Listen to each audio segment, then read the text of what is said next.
เอามาเลยเอามาเลยโอ้ยมันยังไงดอกกูปานาเต็มขี้ต้มเลยเนี่ย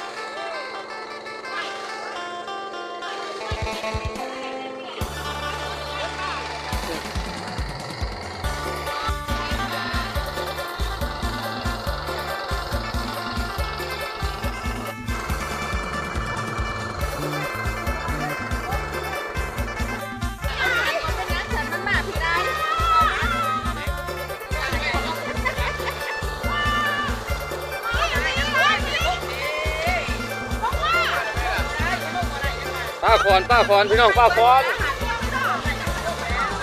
เอามาเลยเอามาเลยป้าคอนป้า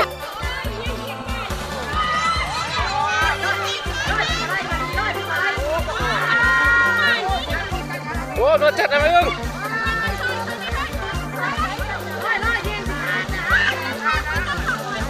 โอ้ตัวใหญ่เลยเนี่ย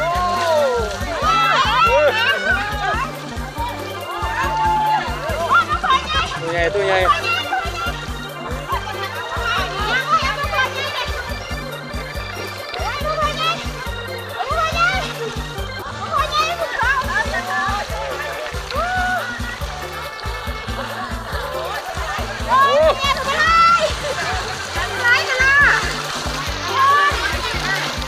อ๋อนี่ป้านวลจังกับตัวใหญ่ก็มีคนแก่คนที่ไปแต่คุยเลย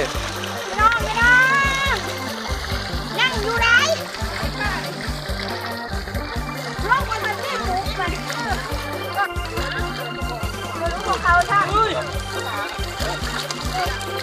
บรรลุพวกเขาไงพวกเขา ท่านนั่น